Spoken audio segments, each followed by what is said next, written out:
This is the Waterworks estate, Edgbaston, home of pensioner Chris Hoare. Today, it's a wonderful place to live, but it wasn't always like this.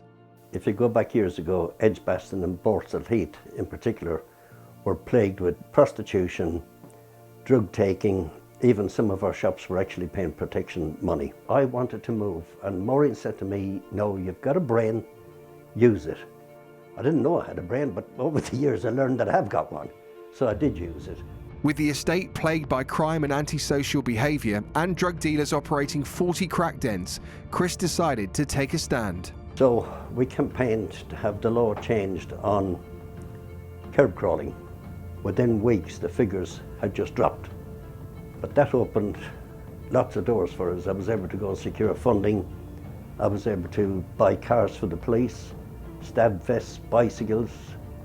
They wanted cameras, so we put in open circuit cameras all along Hagley Road. We still got some here. Without the involvement of all those young men and women in the police, I and my neighbours would not have this life today.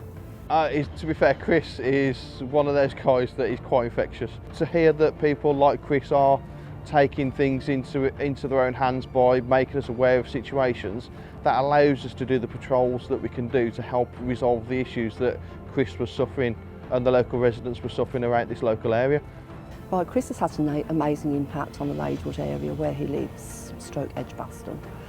He's worked with local officers over many, many years, and over the last 23, 24 years, he's put various projects together which has reduced crime in the local area, making it safer not just for Chris and his family, but for residents and children in the area.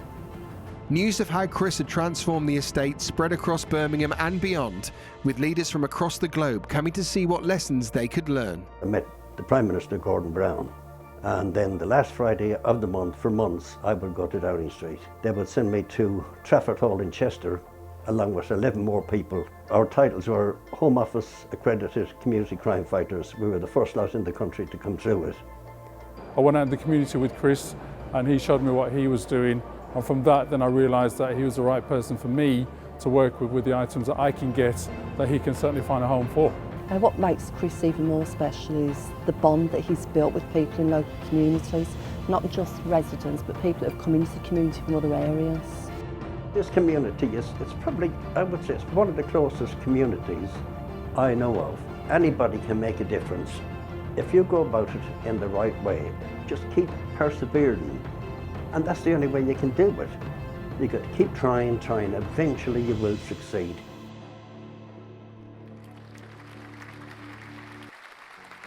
But I stand here tonight very, very proud because out of that troubled youth club and that troubled estate, 4 of our children went to university. We have another child, well, he's a young man now, he's a bricklayer. Another one is a painter and decorator. But the last one is a special person. We found him in the stairwell of a block of flats.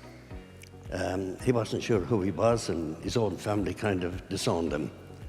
But when he came to the youth club, we had a kitchen. And he would go into the kitchen and make lovely cakes, absolutely beautiful cakes. So I decided with the police, we'd do something. So we got him into the College of Food and Domestic Art. We brought him his knives and his whites, and that young man is now one of the top chefs in Birmingham. So wow. Never do another thing.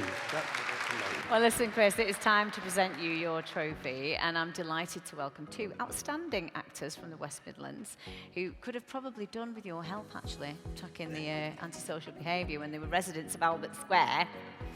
Please welcome Don Gillet and Nitin Ganatra. I always am humbled, even now you just said it's not me, it's somebody else, which humbles us, it humbles me, and it just makes me feel really incredibly proud to be on stage, sharing this moment with you. What's awesome about what you've done is, and with the thanks to Maureen giving you a little nudge, it really is a pebble in a pond effect, where you have become that pebble, and the ripples that you have made will last for a very, very long time. And it's one thing to want to change the community you live in, but to create a community full of trust where you can walk safely at night is a much bigger picture. Congratulations. Thank you so much, Don and Nitin. Chris Hoare, everybody.